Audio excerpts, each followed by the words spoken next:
Welcome everyone. Now we are going to learn about Jules Law. That's one of the most important laws that we have in electrical engineering. Jules Law shows the relation between heat generated by an electric current flowing through a resistor. And here you have the formula for the heat. And I have to say, you mustn't mix up heat with temperature. Heat is the amount of energy flowing from one body of matter to another spontaneously due to their temperature difference. So heat is energy, temperature is temperature, warm or cold. Heat is measured in joules. And you see here you have, this is the sign for heat. Heat is equal to I squared, the current flowing through that resistor squared times the resistance of the resistor or receiver times the time. If you have, okay, so for example you have a electric current flowing through this resistor I, this has some resistance. The longer you wait, the more heat you will produce here. And if you have more heat and more heat, then you will have, then it's going to be hotter in this environment here. So you have a hotter resistor, and that's bad because all resistors, if it's big temperature, if you have more heat, you'll have more temperature, and all resistors will break, or there will be fire, and that's why we always put coolers where we need in laptops, computers, and so on, so that there won't be that much heat. There's not gonna be much heat.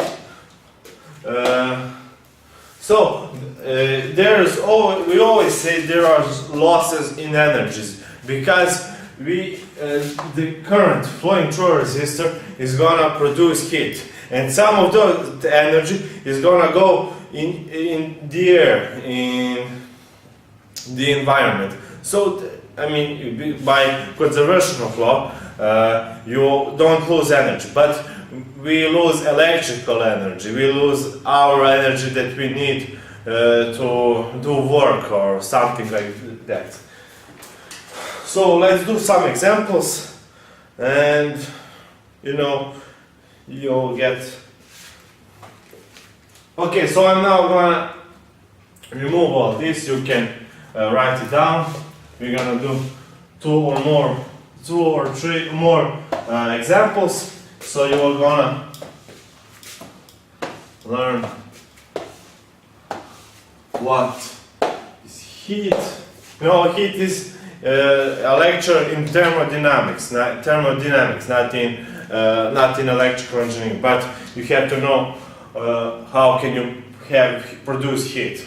Sometimes you need heat. For example, when you have a stove or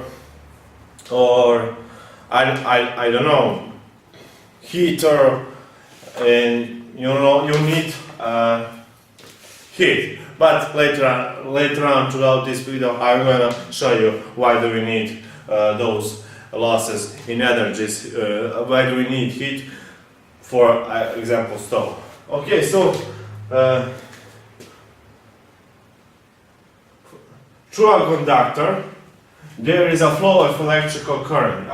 The resistance of a conductor is 74 ohms. That's high, but this is. And there is a flow of current of I is equal to 3 amperes. How much heat do we have in 20 minutes? So we have a time 20 minutes.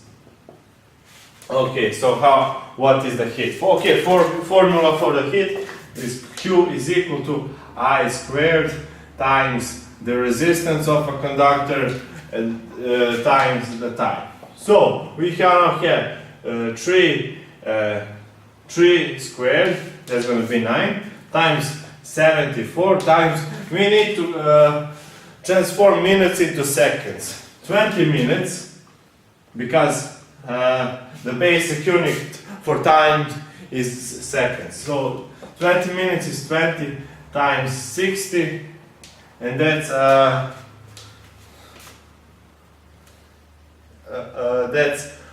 1,200 seconds. Let me see now.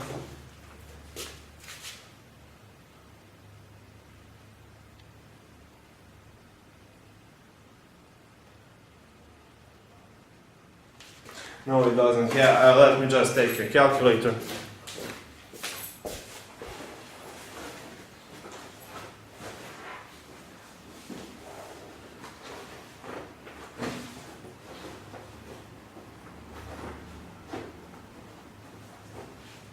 No, I forgot my calculator. Where's my mobile phone? Okay. Sorry, everyone, for waiting. Now we have 3 squared is 9 times 74 times 1,200, and you have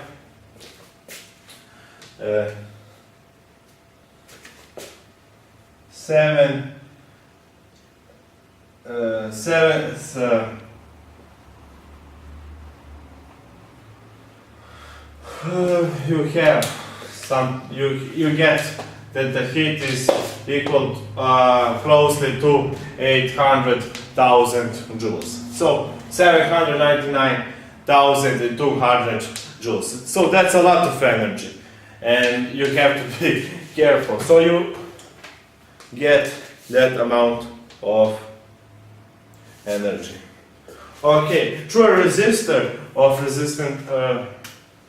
through a resistor of 10 ohms that has a resistance of 10 ohms, there is a flow of current I equals to 10 amperes. What is the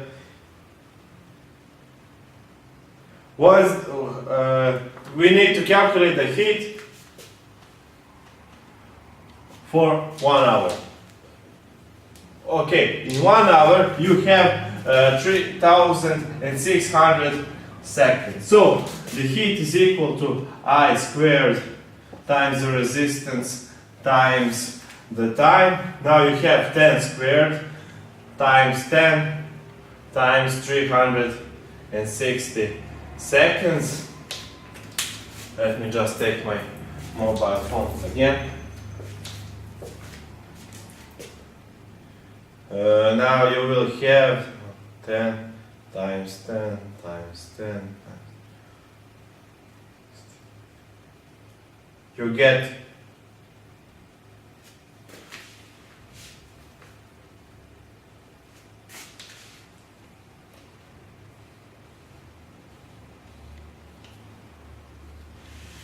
you get 3,600,000 joules. So the electric company is going to charge a lot of money for this amount of heat.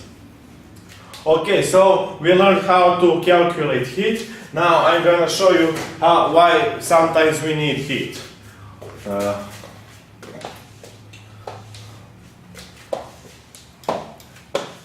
Okay, so it's winter, it's cold, and you want to have, a warmer room. So you have a heater. Heater has a resistor here, and a lot of current is going through this resistor. So I, R, and this resistor is going to get hotter and hotter, because you have a lot of heat that is measured I squared RT. So in the environment you'll get hot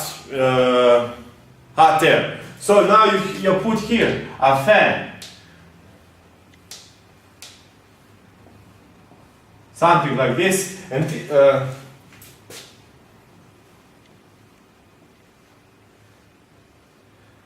so this fan starts to rotate,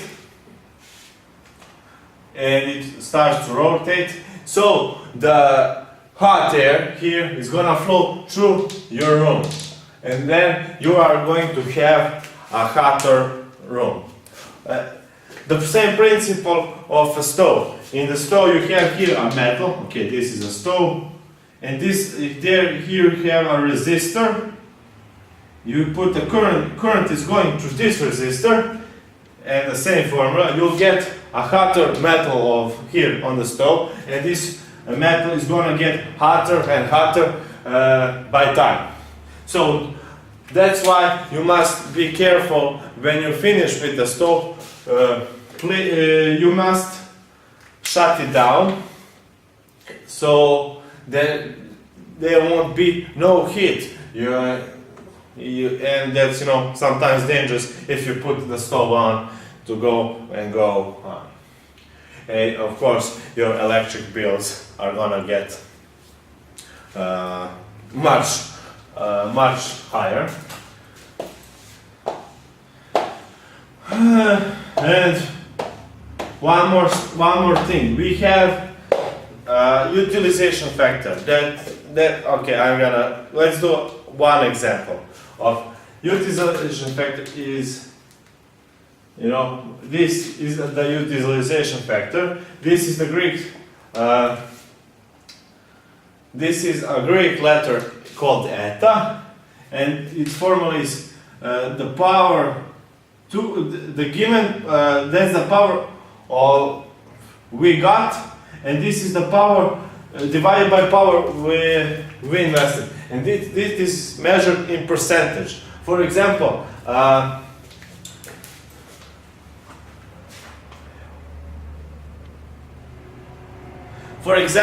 a hydroelectric plant invests 196 kilowatts of power, and we get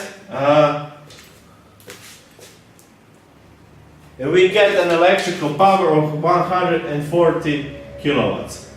So this is how much we invested, 196 kilowatts.